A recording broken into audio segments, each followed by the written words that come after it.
Okay. Today I'm going to talk about a methodology which is not very much used in Turkey or in the whole world, basically. It is very popular in the States, in the United States and in Canada, but not in Turkey or in Europe, Asia, in the whole world. It's not very popular. But we've applied it and we've seen that it's very effective. The results are outstanding. So I'd like to share it with you. Since it's not very common, I would like to start with this theory first.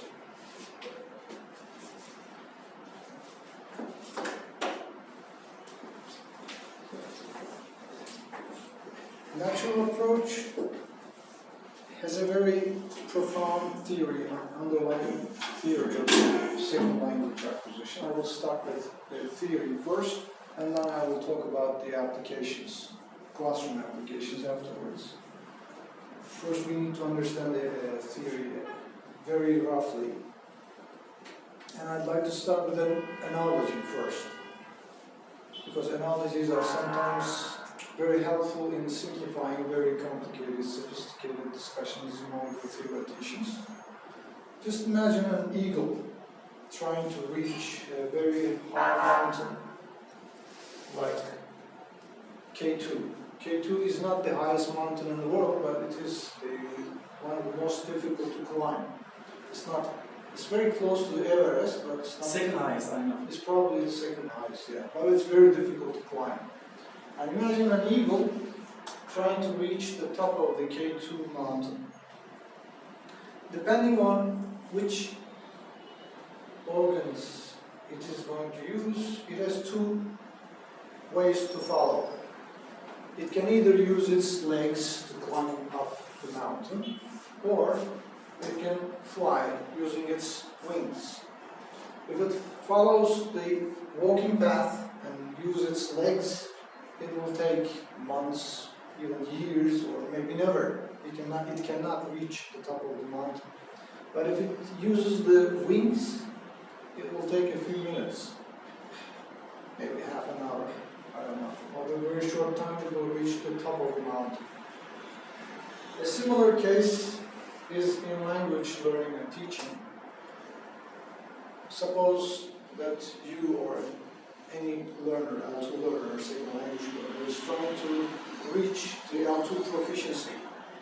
And by the way, language proficiency is very complicated. It's just like K2. When you examine it consciously, the grammar of any language is very sophisticated. The grammar of any language has not been decoded yet by the linguists. It's a very high mountain. But the difficulty depends on which path you follow, again.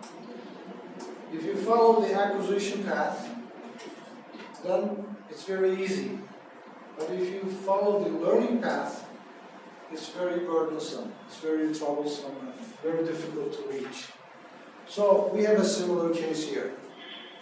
If learners use their wings, which is very specialized, there's a specialized mechanism for language acquisition, which we call LAV, then it's very easy.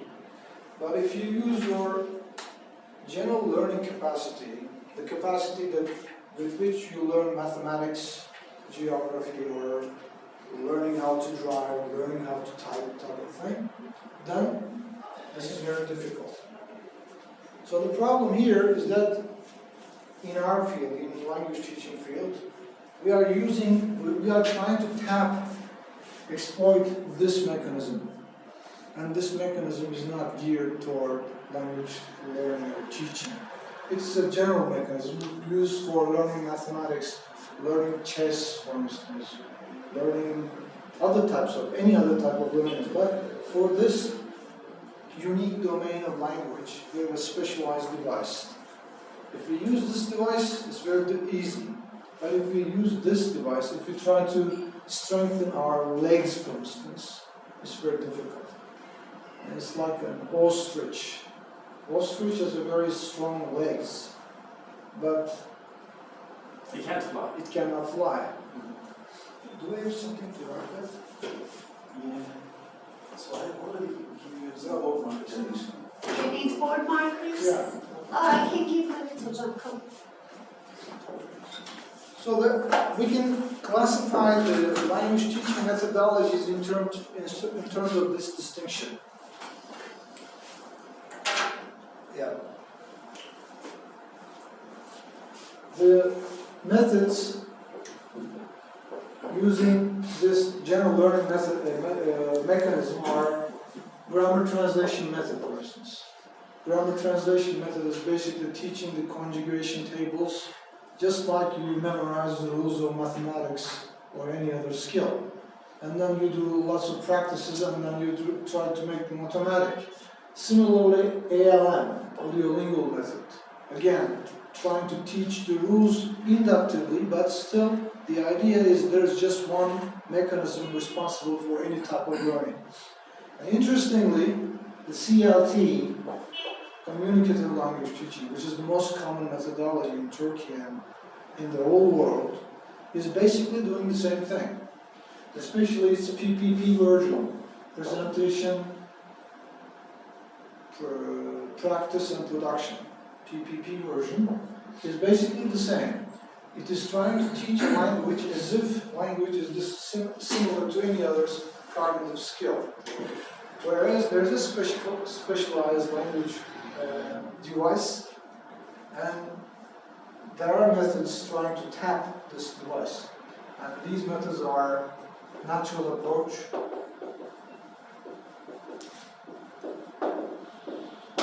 there is TPR, total physical response, and TPRS. I put a question mark here because although what they do is basically the same with natural approach, the underlying theory of these two methodologies are dubious. They are not clearly they don't clearly state that there is a specialized device for language acquisition, but what they do is basically provide ample amount of input. So as long as they provide ample amount of input, as long as they don't force students to speak from the very beginning, they are doing the right thing.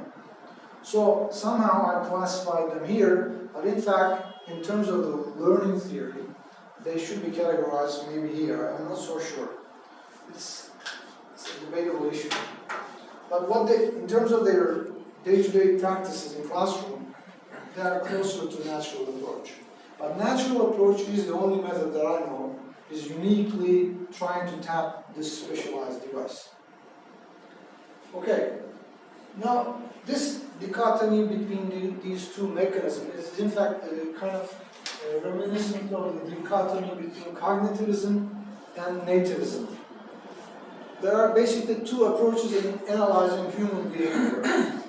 One is cognitivism. There are other names that we can use it, but in this talk I will refer to them as cognitivism. And there are the nativists. Cognitivists like Piaget suggest that human mind, human brain, has a homogeneous structure in general. What do we mean by homogeneous? All kinds of learning take place in line with domain general principles. There are principles which apply across all types of domains. There are no domain-specific principles. There are just domain general principles. Like what? For instance, in grammar translation, the grammar rules are taught deductively. First, they present the rules, and then there are lots of activities or exercises. This is called deduction. But later, the methodologists favored induction. Instead of teaching the rules directly to the students, they said, no, don't teach the rules directly. First, give them exemplary sentences for the students. Let them discover the rules on their own. They said this is healthier, this is better, type of thing. This is induction, discovery learning. In fact, this discovery learning is not unique to language only. It can be used in other domains, in mathematics, in teaching mathematics, in teaching other skills. You don't teach rules directly, you give sample examples of something and let the students to discover the rules on their own, which is in fact a mentally demanding task, which is a better type of learning, but it is not necessarily acquisition. Anyway, this deduction is a domain general rule, a domain general technique, which applies in all domains. They said, for instance, all kinds of learning take place in line with domain general principles like deduction. So, if you are teaching language, use induction. Use induction in class to teach grammar, because induction is proved to be an effective methodology in other domains. So let's use it. There is no need for a domain-specific device for language acquisition. This is the common approach in social sciences. Brain is homogeneous, everything is handled by the same learning system. On the other hand, there is Chomsky, and this is the nativist school. Chomsky says, okay, there's an domain general learning system. He doesn't deny that. But apart from that, there is, in addition to the general human learning mechanism, domain general human learning mechanism, there is also a language acquisition device, LAD, having its own specific operational principles. So in that sense, Chomsky has opened a new era in social sciences. He's talking about an innate mechanism, which is not learned later. It is written in our DNA. It exists in our DNA. Just like bats, for instance. Bats are using sonar, right? And where did they learn how to use the sonar? Through trial and error after birth? No. They have the innate capacity. They don't have time to develop such complicated skill. Bats do not have enough time to learn how to use a sonar after birth. They have to have some kind of equipment, kind of software in their brain to figure it out. Otherwise, they can't survive. Chomsky said a similar thing is at stake in language acquisition. Without the help of some innate mechanism, children can never learn a language. He says. It has already existed. Yeah, it is already present as a blueprint. It already exists in the DNA of human genome. It's something like there is a kind of skeleton. The skeleton is already there when we are born. The baby has the skeleton in its DNA. Not just the skeleton, right? The inner organs, the nervous system, the veins, the muscles, everything is already there. What the child does after birth is just to dress this skeleton with flesh, depending on the input they get from their environment. If the child is born in China, then they dress the skeleton with a Chinese flesh, a yellowish, let's say, flesh. If they're born in Africa, then they dress it with a brown skin. So, about 95%, maybe more than 90% of what language is already there in their mind. What they have to discover is very minute details, very easy details to discover. Otherwise, he says, Chomsky says, children will never be able to acquire any language. Why? Because he says, we as linguists haven't discovered the rules of any human language in its entirety yet, including English. Linguists have been working on languages systematically, at least for more than 100 years. But still, they haven't discovered the rules of English yet. So, if a child can do this, discover the rules and speak it very fluently, it means that the child has that knowledge in his mind somewhere. It's in subconscious, but it must be somewhere in the brain. They somehow should have internalized those rules. So, This is a paradox for Chomsky. The grammar of any human language hasn't been decoded completely yet by the linguists, despite their decades of collective efforts. In other words, there are weight lifters who cannot lift a certain weight, but the child can easily lift it. What do you think when you see such a thing? Not just one person, there are hundreds of them, let's say, hundreds of weightlifters. They cannot lift a weight, but you see that the same weight can be lifted by the child. Impossible.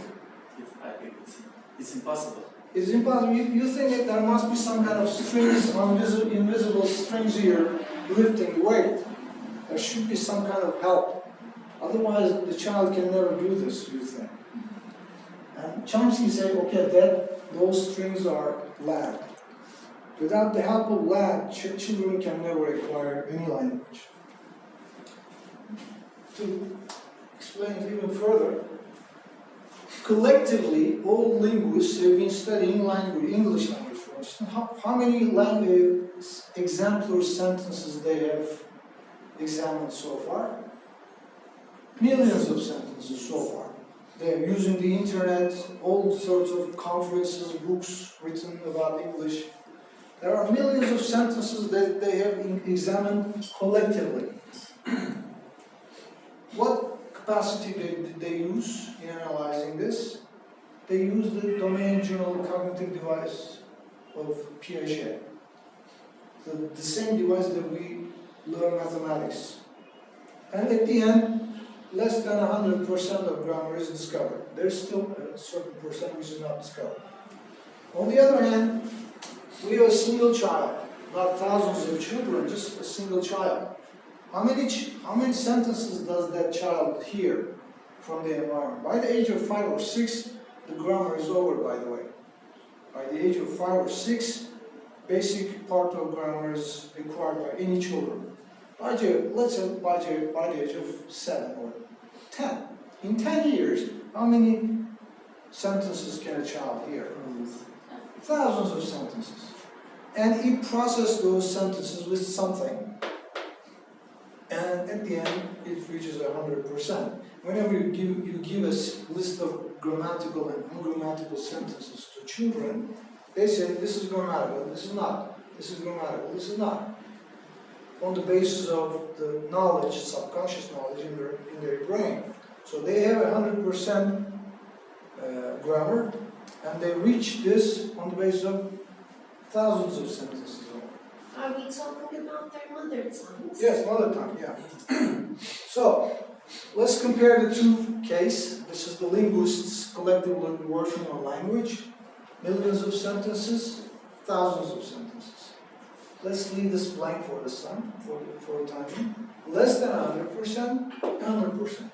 So the only way to answer what is this is to assume that this should be very strong to balance this strength. Otherwise, this is weak. So Chomsky says that you cannot say that these are the same. If you say these are the same, then you cannot account for this difference. So the only way is to suggest that there is a powerful mechanism there, apart from this. This cannot account for language acquisition in children. So this is basically a settled issue among the linguists, but not by psychologists or other social scientists who view language from a distance. They don't know how complicated the language is. So they say it should be very easy. But linguists know that it's not. And they say that without the help of lab, it's impossible to account for language acquisition.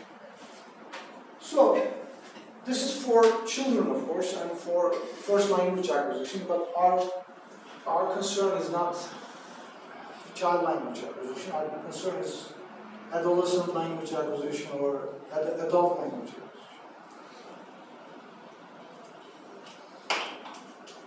So the critical question for us is whether this mechanism is still available after a critical period, which is generally assumed to be puberty. Chomsky and other linguists, many linguists, suggest that lab stops functioning after puberty. There's a critical period. Some of them say 12 years, some of them say adolescence, some of them say even 20. But there is a critical period after which you cannot acquire a language with lab, they say. But is this really true? The basic evidence that they use in their critical period hypothesis is that adults or adolescents experience quite a difficulty in learning a new language. So they say, it doesn't work. If it works, then it should be very easy. But there are others.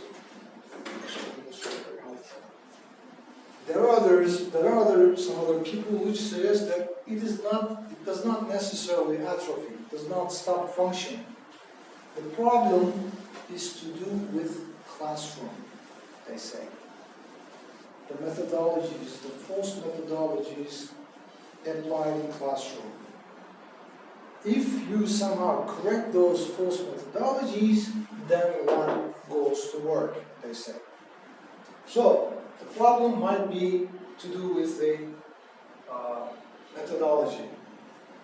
And one of the persons who suggests that lab is ever active is Krashen, Stephen Krashen, who's the proponent, one of the proponents of natural approach.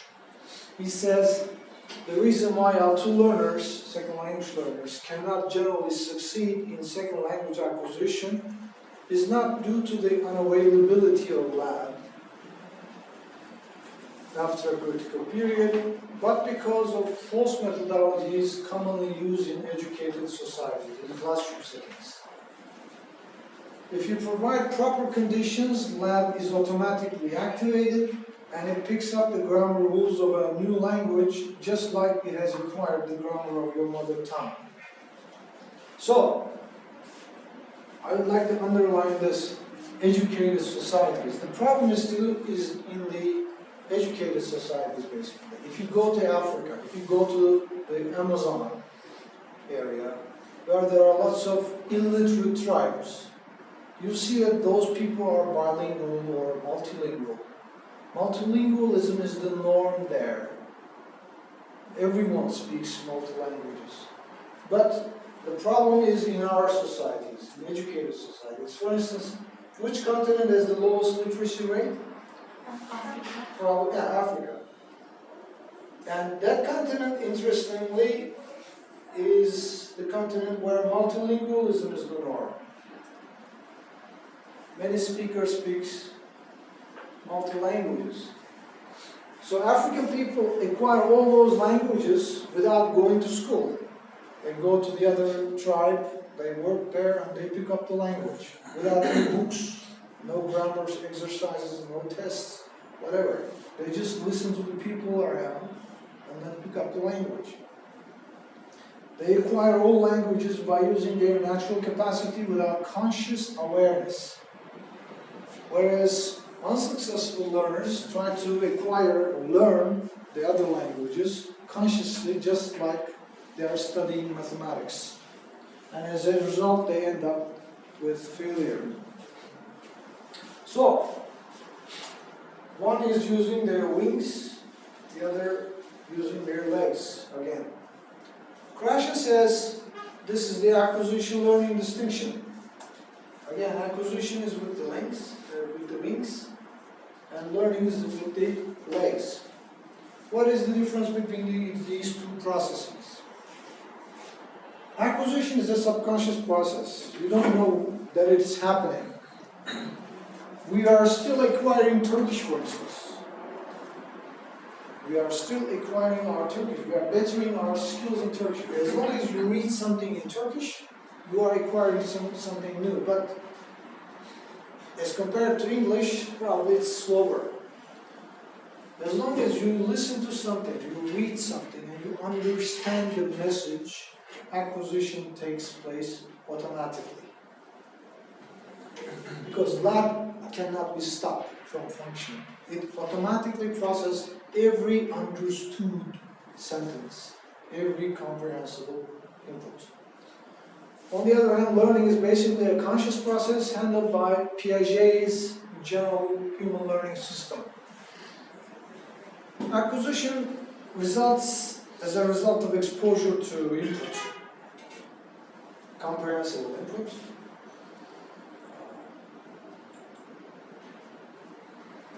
When exposed to comprehensible input, through listening and reading, learn is automatically activated and picks up the grammar rules and vocabulary in that input automatically. You can't stop it. The modules in the brain, the innate modules in the brain, is designed to process their own input automatically. You can't stop its function.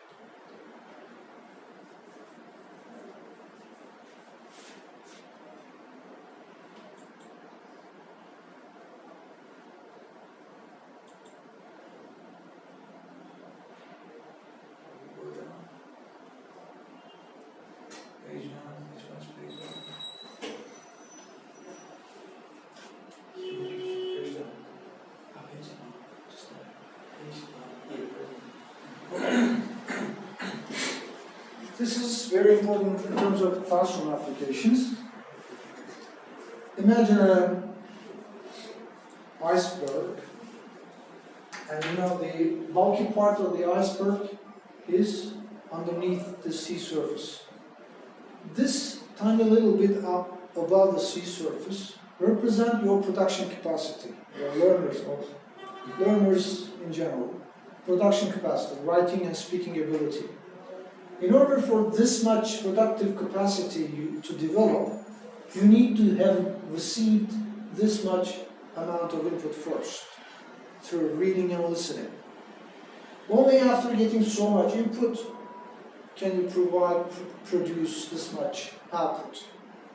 The problem in our system, in our educational system, or in the language teaching system, is that we try to, those methodologies basically, especially the CLT, that's the basic problem with CLT, they try to reverse the iceberg. They give the students this much input, and then, okay, let's talk. Turn to your friend, let's do some pair work, group work, and let's practice. Why? Because practice makes perfect according to the domain general system. Because in domain general system, practice really makes perfect. But in language acquisition, it's not necessarily true. In language acquisition, you have to wait, you have to keep silent during the first few months, probably. You have to get hundreds of hours of listening input, thousands of pages of reading input first, before you are able to speak or write. So the basic problem in our system is that we are trying to reverse the iceberg, especially in methodologies like communicative approach or audiolingual method as well. So, extensive reading. In natural approach, there is extensive reading, for instance, during silent period. And production practice, speaking and writing ability is not the cause of acquisition. It's not seen as the cause. It's the result of acquisition, not its cause. But in communicative language teaching, practice makes perfect. So speaking is the cause. If you speak, you will speak better. So let's practice. So this is not the case in natural approach.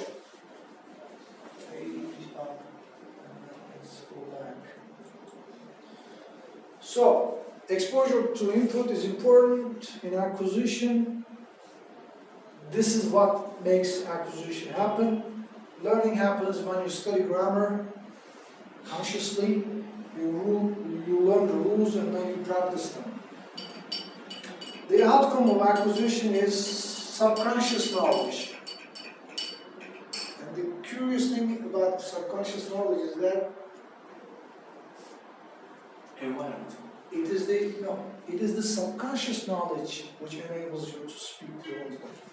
If you want to be fluent in any language, we are fluent in Turkish. Why? Because while speaking, we don't bother about grammar. grammar is there. When we speak Turkish, we are speaking grammatically. Grammar is there. We make some tiny little mistakes, they are ignorable. Sometimes you over-exaggerate the importance of those minor grammar mistakes, but 90%, more than 90% we are grammatical. Okay, we have grammar in our speak, but we are not aware of it. If a tourist comes to us and, can you teach me some Turkish? We say, no, we don't know grammar. But in fact, we do know grammar at a subconscious level. So, that's why we can be fluent. Because while speaking, our conscious processing is focused on meaning of our sentences. But in the same sentence, there is also grammar. But consciously, you can only focus on one thing at a time. Conscious processing is linear, one by one. You have to focus one by one in a linear process. So conscious processing is linear. If you're just focusing on meaning, it's occupied already. Your consciousness is full. You cannot deal with grammar anymore. But if there is grammar in your sentences, they are provided subconsciously and automatically by lab. That's how you can be fluent in a language. You can do the same thing in second language or in any language, provided that you only focus on meaning. But if you focus on meaning, there must be grammar as well. So I'm speaking now, I'm not bothering about grammar. Why? Because my lad is providing the grammar automatically. If I start, which rule shall I use? Then I have to slow down. I have to speak hesitantly. Then I can't be a fluent speaker in the target language. So if you want to be a fluent speaker in any language, you have to develop your subconscious grammar knowledge, which is acquired competence, which is the result of acquisition. If you develop your learned competence, which is conscious knowledge of grammar, okay, it might be helpful when you do some tests, when you take some TOEFL test, for instance. It may help. If you have some time to think about grammar, it may work. But if you're speaking fluently, it doesn't help a lot. So, our target should be to the development of acquired competence, not learned competence. Acquisition takes place when the conscious focus is on meaning, when the learners are trying to understand the message rather than discover the rules on their own consciously. So discovery learning is in fact hampering the acquisition process. When you advise the students, okay, you are going to listen to story, but try to figure out the rules as well, then you are not doing them a service, you are doing them disservice. Because once they start focusing on